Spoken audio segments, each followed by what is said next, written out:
Welcome back, everyone. Here is day 2 of basic training at Fort Benning, Georgia. Some of the things that you're going to go through, some of the things I went through. This is what it is. Please like and subscribe. Enjoy day 2. Hello again. Day 2. So, our drill sergeant, evil man. One of the most evil I probably ever met. However, he woke us up every single day of basic training / infantry school with a bullhorn. Okay, that is a megaphone you talk through, very loud. It has a setting on it. It is a pretty much sounds like an air raid. Like it is loud as fuck. We sleep the first night at 5. It doesn't even matter. It doesn't matter what time it is. Before PT or before when you start your day in the military. He came in. We hear this siren go off. Get out of bed. Everybody out of bed. What you do as soon as you hear this, you jump out of bed. We slept in our PTs. We slept in our PT uniform. You just wake up yelling. You are instructed to yell at the top of your lungs, and that's the way you wake up. Yelling at the top of your voice when you hear that air horn go off. You are standing around the kill zone, the big rectangle. You are screaming at the top of your lungs. Okay? For the first probably couple weeks, then immediately you're getting smoked. You are push-ups. That's just what's going to happen. You are yelling. Sometimes we'd wake up and he'd be like, run around the kill zone. And you would just start running around the kill zone. Guys aren't even awake yet. Guys are like, but nothing happens till everyone's up and out of bed. And then you get ready to go do PT. This happens every single morning. Okay? Every single morning this happens. You will do some hygiene and things later on. But for now, you're going to be programmed to learn how to do the morning PT routine. So we wake up, we're screaming, we're doing everything we can do to get ready for the day. We get lined up, we run down to the track. That's where we do PT. That big track I was talking about, that's where we do our PT at. This is the first day of PT in the military. So in the military, there's timelines on everything. At 05:30, that's 5:30 in the morning, you are going to stand in a formation. You are going to salute the flag while the flag is raised for the entire military installation for all the military all over the world. 5:30, that's when you salute the flag, okay? PT will start. PT is going to be an hour and a half usually, and you will have usually breakfast from 7:30 to 9. You have to realize the military in the normal standards is a Monday through Friday job, okay? Military is a job. It's a Monday through Friday. Hours can vary, but for the most part, a flag's going to rise at one time of the day. The flag's going to be lowered at a time of the day. Moving forward. All right, now, PT will start. All right? You will salute the flag. PT will start. We are lined up all over the track in the sand. You're going to get familiar with this sand immediately. You will do a lot of bullshit exercises that the military required at that time period. It's a lot of stretching, a lot of light calisthenics. You will get into a routine. One of the first things they're going to qualify for you, or you're going to qualify for, is your run group. There are 3 run groups. A, B, and C. Okay? A group, those dudes are fast.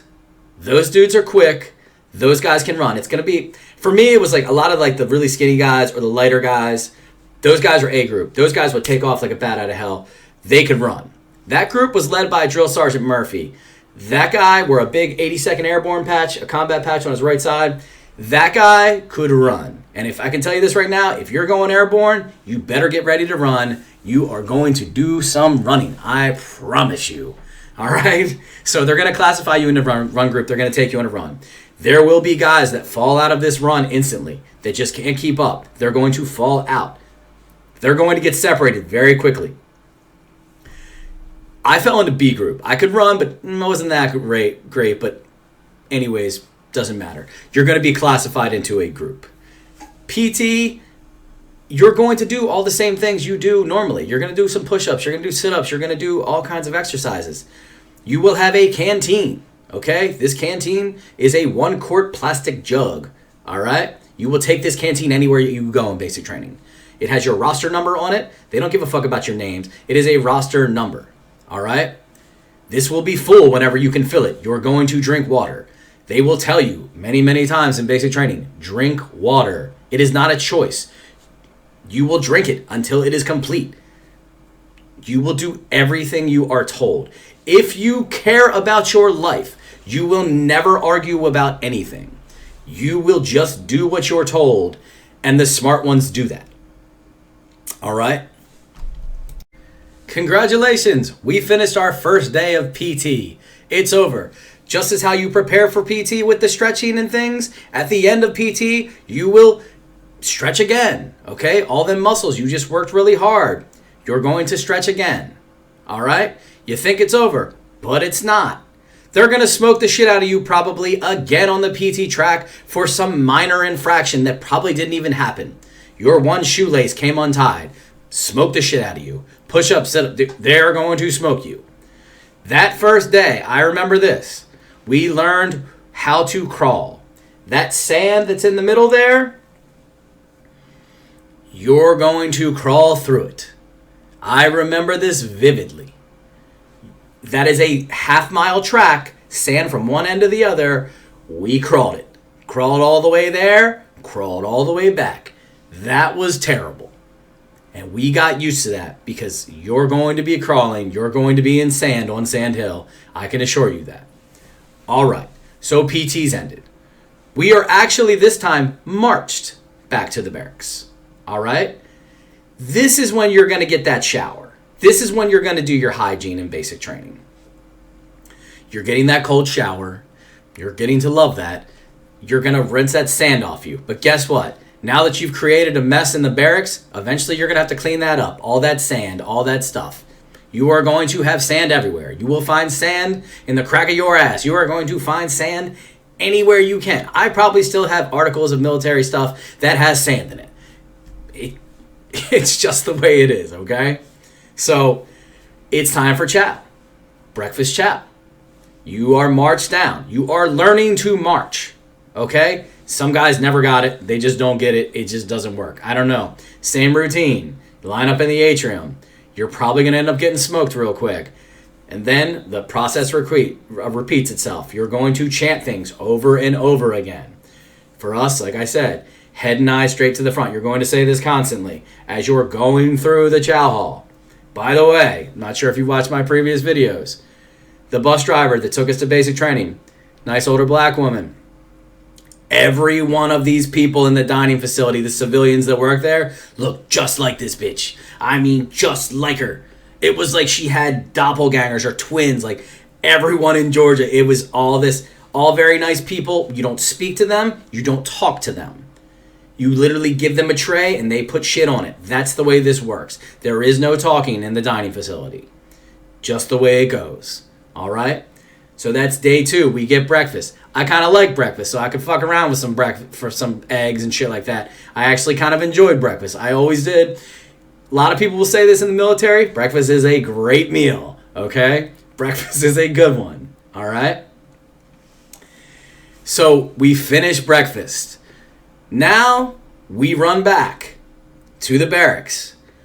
We are getting in uniform to go and learn what we're going to be doing for the day, what we're learning in basic training. You are in a phase right now. It is called red phase. This phase sucks. This is a phase you will be in for many, many weeks where you can do nothing right. You don't get to call home. You are being penalized for something you don't even know why. They are smoking you constantly. You are going to learn very early on military movements. How to do a right face, a left face, an about face where you turn 180. You're going to learn these things very early on because they want you to be programmed to walk a certain way. Marching.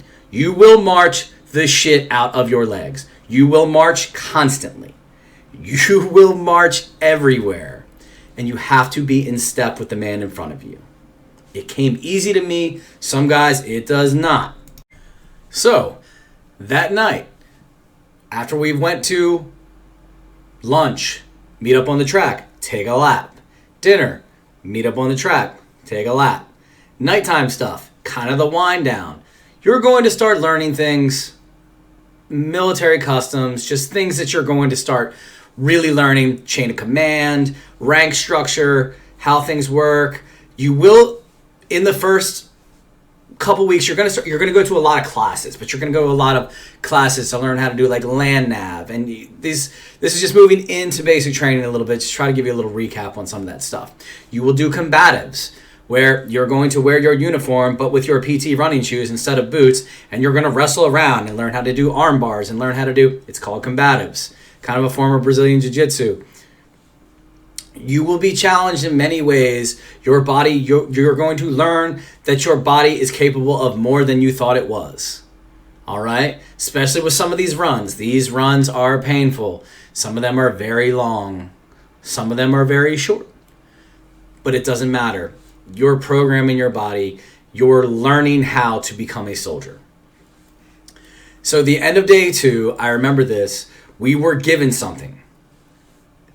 This was called a rubber ducky. Now, what a rubber ducky is, if anyone's ever seen an M16, that is a firearm assault rifle. This is an exact replica of that weapon, but it is not real, okay? It is completely rubber. It has weight to it. It looks exactly like a gun. Like if you wanted to rob a bank, you could use this gun, so it would look like a gun. It is called the rubber ducky. You will sleep with this, okay?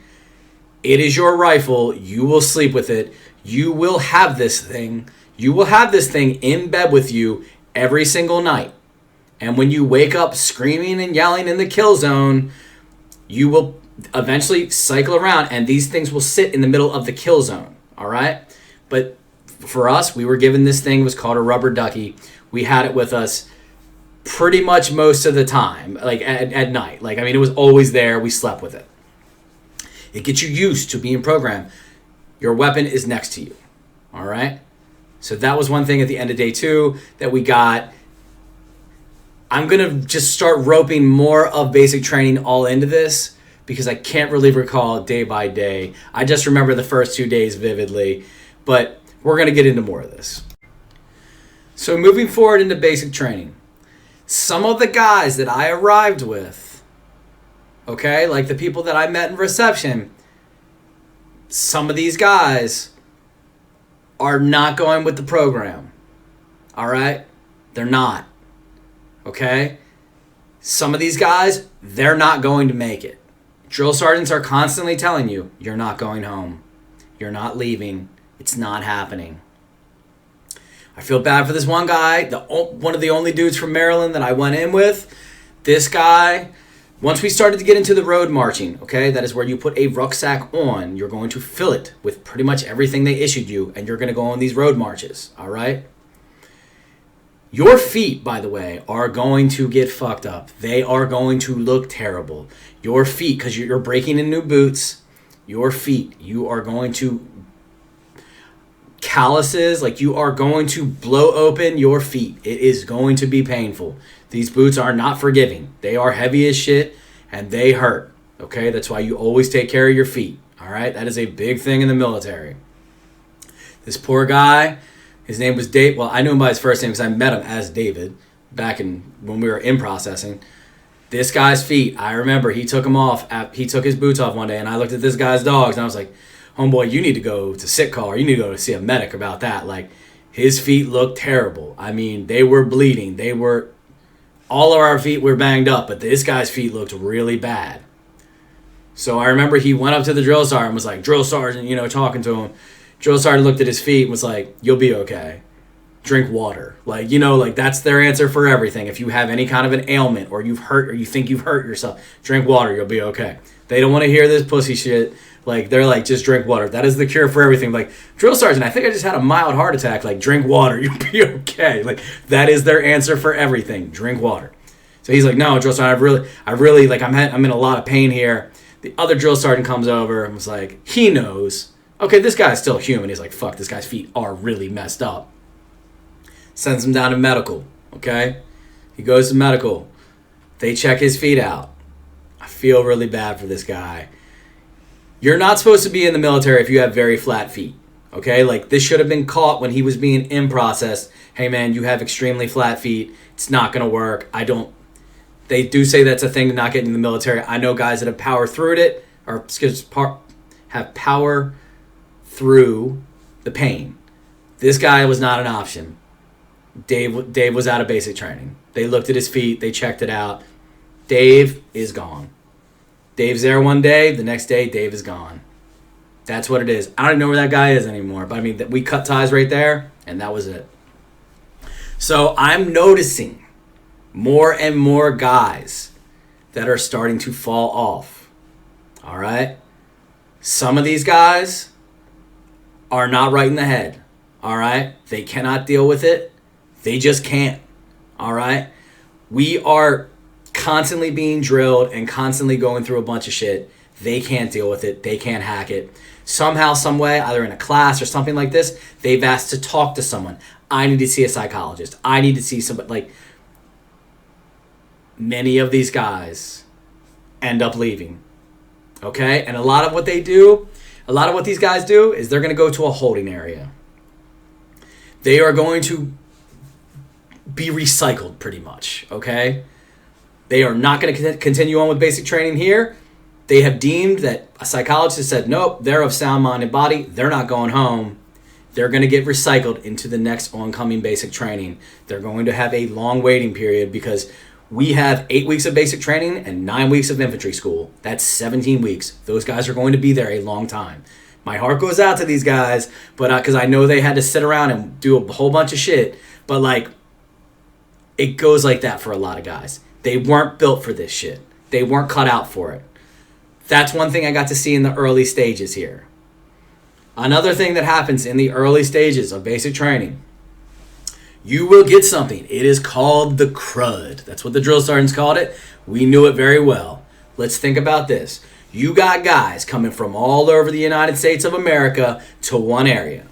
What are they bringing with them? Their sicknesses, their colds, their coughs, their all this shit that they have in their body. They're bringing it.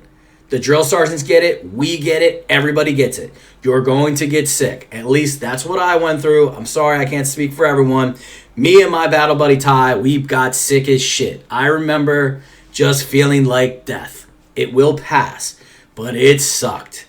It was not fun. You will get sick. There is a lot of disease and a lot of germs and a lot of things, all right? Like, they've cleared you to be in the Army. They can't prevent if you have some serious head cold or the flu or something. It's going to happen. So, moving forward.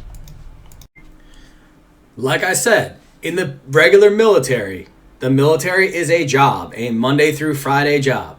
That does not apply to basic training, okay? It's pretty much Monday through Saturday, and then Sunday is technically a religious day, all right? I was not a very religious guy. Kind of, but not super serious, whatever. They offer on Saturday nights, like a Catholic Mass. On Sundays, you can go to church. All right, you will be marched there. You can go to church. If not, you will stay back and clean the barracks. So what I decided, I'm going to go to church. It's going to get you out. You can go to church, to a service. And that right there was very emotional. Okay? When you get to that church, you're not getting yelled at. Now, outside that church and leading up to the march to that church, oh, they're in your ass. But once you get into the church, you actually get a break. You're not going in there drinking coffee or donuts or anything. You got your little canteen. But, like, you can attend a church service. And at least for an hour of your life, it doesn't completely suck. All right? Like, I went to church. Me and a whole lot of guys went to church because we wanted to get away from that shit. All right? A lot of these guys, so you have to realize you're going to go to a lot of ranges, okay? These are ranges that you will road march to with your rucksack. And you will get issued a rifle that will be locked up in the middle of the kill zone, okay? It's an M16, big long-ass gun. that will be locked up in there. All right? It will be. You will road march through these ranges. Now, these ranges, okay, they might be a land navigation range, or it might be a rifle qualification range, or it's all kinds of ranges. A grenade range, learn how to throw grenades. Many of these ranges are ran by civilians, okay? That's people that are not in the military, all right? They are Monday through Friday. That's their work week for most of the normal world, is a Monday through Friday job. So on the weekends, now Saturdays we would always like do something kind of a range wise, but like Sundays, ranges were closed. There are no ranges on Sundays. All right, at least what I can remember. So a lot of these civilians that ran these ranges, they'd run it through the week. You'd go and do what you had to do. You'd learn how to qualify with your weapons. You're going to learn how to shoot without a sight. It's called iron sights. Just imagine 2 prongs with one in the middle. You're going to learn how to aim. You're going to learn how to adjust for when that rifle kicks. You're going to learn all these things under a lot of stress, okay? Your sleep will be challenged because you have to do night guard. Someone will wake you up and you will go stand at an abandoned desk in the middle of the atrium down at the bottom where we first lined up out of basic training, or we first got to basic training. You will stand there and you will pull a night guard. You will probably stand for an hour and then you will come up and relieve the next man. That's how it works. You're going to learn what it is to stand guard and to post guard. All right? Church services for us were great. We enjoy them. Thinking of something really quickly. We had a guy. I have to get this out there because when I was talking about the church services reviewing this video, I have to speak about this guy. This guy's name was Boyle. B-O-Y-L-E. I'm not giving his first name, not putting him on blast. Strange individual. Okay? This guy, I really mean this. He had never seen an actual black person in real life. You're going to be like, what the hell? No way. I'm telling you, this guy was from a backwoods part of the United States. I don't really remember where he's from, but honestly, it was nothing but white people, very small population. This guy was homeschooled. He had never actually seen a real black person in life. I don't even think of a real Asian person. I mean, it is all strictly where he's from, okay? Very small population town. This guy was strange. I don't know how to say it any other way. He was strange. Very, very, very weird individual.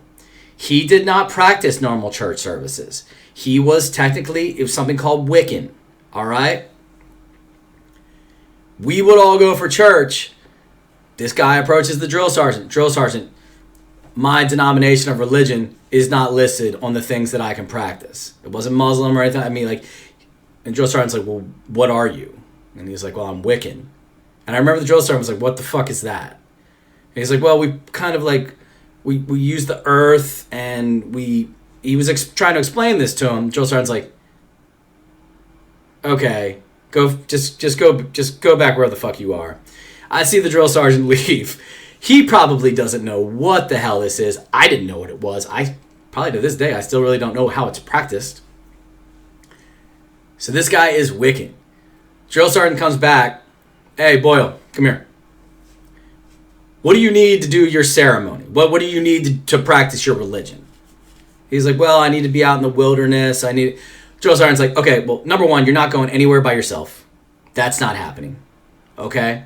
So get that shit out of your heads. You will be accompanied by a drill sergeant if you need to go out into the wilderness because, like I said, if it is your religious belief, you are allowed to practice your religious belief. This guy ended up going out into the wood line, like where the woods were, with a drill sergeant, putting a couple sticks in a pile with a rock, maybe some bark off a tree. Drill sergeants would stand by and just look at this guy. It was a timed event. It was like, look, you got 30 minutes to do whatever religious belief you got to do right now. Get it done. Keep it moving. Back to the barracks. This guy would do this every Sunday. We would go to church. This guy would go to the woods. I remember this shit. It was one of the weirdest things ever. And then the drill sergeants one day, they didn't have a drill sergeant to take him. One of the drill sergeants was not there or something. They couldn't take him. So they literally marched that guy down to the atrium, threw a couple sticks and a rock and a palm, were like, start your church service. This is real shit that happened. I couldn't believe it. I was like, what the fuck is this? Insane. That guy was really weird, by the way.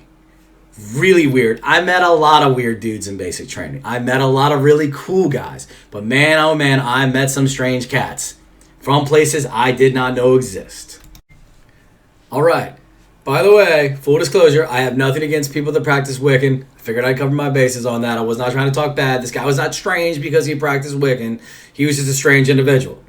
Okay? He was just a strange in general kind of guy. All right? That kind of leads me to my next one here. In basic training, I assure you, if you are weird around guys being naked, there is a ton of that. All right? I'm not saying guys being weird about it, but you are going to see nudity. A lot of it. We're not trying to look. We're not gazing. Nothing like that. No other kind of shit. I'm not even really going to touch on that, but you are naked a lot. All right? You are constantly getting out of uniform, getting out of this, taking showers. You're going to see a lot of nudity. Some guys felt some kind of way about that. They were very, very off-put by that. I'm not saying that I say it's okay to constantly be naked. I'm not saying that, but like in basic training, you're going to see a lot of that. You're going to be running around naked. You're going to be doing things in a hurry. Like, that's going to happen. I definitely know guys that were really, really off-put by this, and understandably so. But a lot of us adapted to it a lot quicker because we were like, fuck, I mean, it is what it is. Like, you know, I mean, you're going to be naked. You're getting in the showers. You're doing all kinds of things. It's a part of what it is. I am going to make more videos on some of the strange individuals. Not only did I meet in basic training, but I met in the Army. Trying to tie all this together and kick out these videos, boys. I hope you will like it. I hope you think this is good content. I'm just trying to get it out there because it's a lot of things that I'm kind of remembering and a lot of things that are coming to me. I have more coming. There is no day 3 video. Okay? We're going to move into just more aspects of basic training in the next video. Stick around, guys. Thank you so much for your support. Please like and subscribe.